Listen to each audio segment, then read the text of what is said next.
Magandang araw sa inyong lahat. Tayo nga ay nandito sa BGC sa Randy's Donut. Ngayon ay titignan natin at titigman natin yung masarap nilang donut. Tara, pasok tayo. So dito nga pagpasok natin, nagre-refill pa lang sila ng mga donuts kasi itong time na to nung pumunta kami is mga bandang alas 12, alauna ng madaling araw. So eto na, nagre-refill sila ng mga donuts at para marami rin tayong pagpipilian.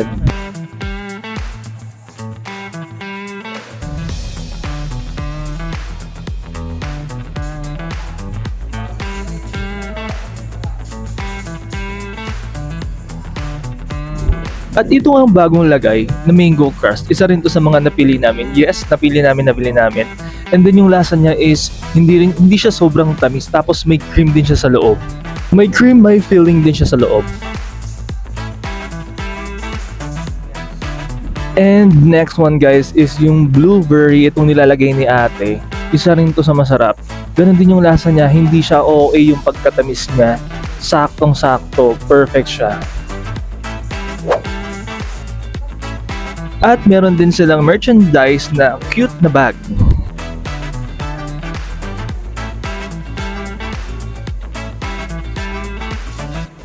At isa nga rin guys sa mga nagustuhan kong flavor ng donuts nila is yung mocha na parang may cafe, basta something like that.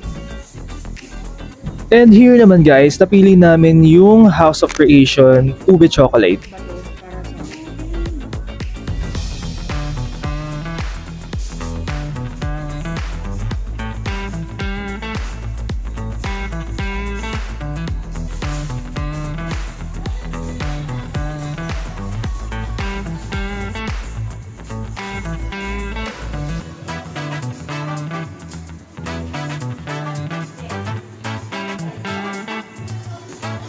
At ito naman guys, yung nakabili na kami and nakaka-excite siyang i-try, itigman. So, tara, let's go guys. At ito naman yung transaction nila guys.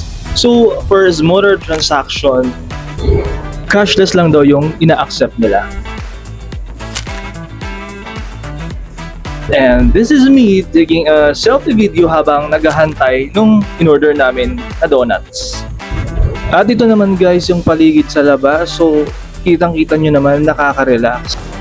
At ito naman guys, House of Creation ube chocolate yung in-order namin. So, titingnan natin siya.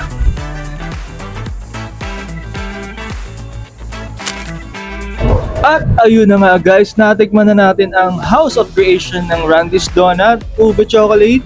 Masasabi kong masarap talaga siya. Napakasakto lang ng lasa niya. Perfecto yung lasa niya sa mga donuts. Hindi matamis, hindi rin namang matabang. Sakto lang.